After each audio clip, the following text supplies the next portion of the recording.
Wine is a medicine. Penicillin cures, but wine makes people happy, said Alexander Fleming a long time ago. Some would say that a man with a scientific approach did not accidentally mention wine. Researching the influence of wine on our health, I briefly returned to the times of ancient Greece and Rome and came across similar links between medicine and wine.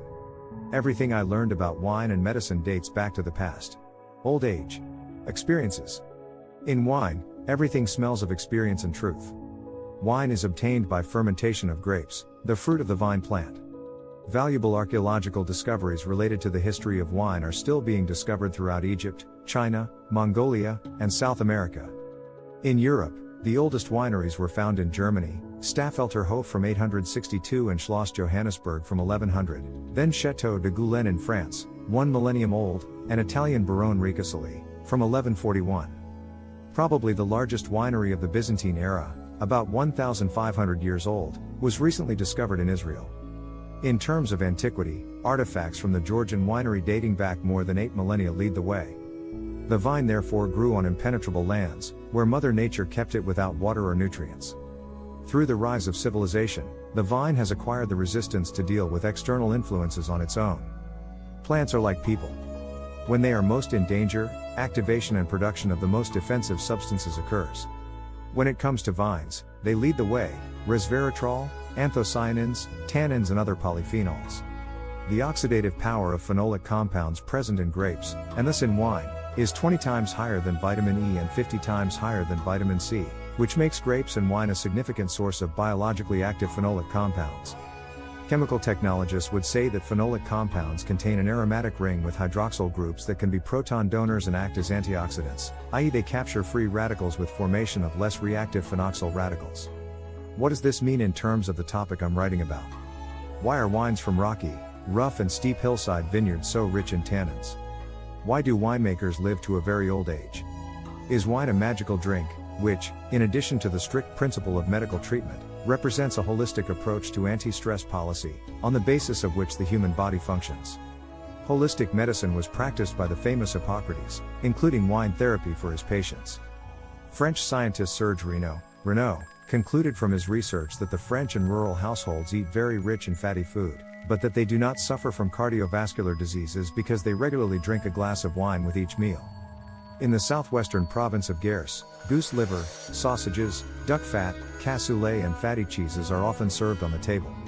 All this is like a regular meal.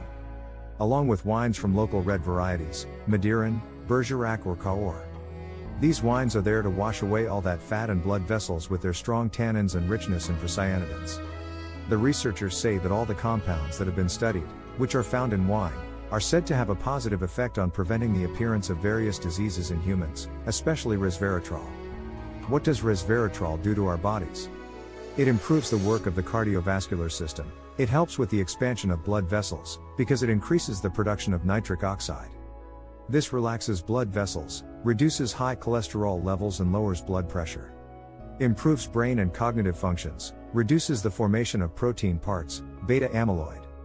When beta amyloid builds up in the brain, it leads to Alzheimer's disease.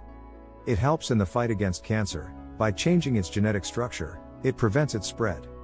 Research has shown that resveratrol is effective at suppressing the following types of cancer: skin, stomach, colon, breast, and prostate. It relieves pain in the joints, it prevents the deterioration of cartilage and thus reduces the pain caused by arthritis. Helps with diabetes, increases insulin sensitivity and fights insulin resistance. It also lowers blood sugar levels and has a positive effect on conditions such as diabetic neuropathy and diabetic nephropathy. So, like Hippocrates, health workers should strive to heal the whole person, not only the body, but also the soul. It is essential for a person to be in a state of psychological and physical equilibrium in order to receive and cushion all the blows of life. Consumerism is humanity's greatest challenge today. The human race is socially endangered. Friendly get-togethers used to involve wine gatherings, accompanied by music. Follow the beat of the music. With dance comes contact. With contact comes conversation. Nice conversation brings smile to our faces. Today we meet when we have to or when our interests come first. This is the diagnosis of a consumer society. And it is a double-edged sword when it comes to consuming alcohol, including wine. My internist friend referred to this digital age as a state of natural drunkenness. Norwegian psychiatrist Finn Skirderud said that people are born with a blood alcohol deficit of 0.05%. This is because our optimal state of happiness, health and productivity is when we are just that high. That statement thrilled the world, so the Danes made a fantastic film Another Round. Does that mean we should drink as much as we need to be happy? Let's look at the general definition of observational epidemiology, which says that alcohol consumption is generally expressed in a measurement unit corresponding to a 150 milliliters glass of wine, or a 330 milliliters can of beer, or a standard 40 milliliters dose of any super-alcoholic beverage. Daily consumption levels of up to 2 to 3 drinks for men, and therefore up to 25 to 40 grams of alcohol per day, and up to 1 to 2 drinks for women, 13 to 25 grams per day, are generally considered moderate. Moderate spending has been replaced by the definition of low-risk spending. Keeping our hunger for happiness satisfied by drinking 2 drinks daily for men and 1 for women would ensure us staying away from coronary heart disease and cancer. Isn't that enough for happiness? Science would say, dear consumers, this is a beneficial global effect on all-cause mortality. If we drink in moderation, alcohol is characterized by a specific metabolism, with the initial intervention of alcohol dehydrogenase, ADH, and then acetaldehyde dehydrogenase, which produces acetate as the final metabolite. But, we often overdo it.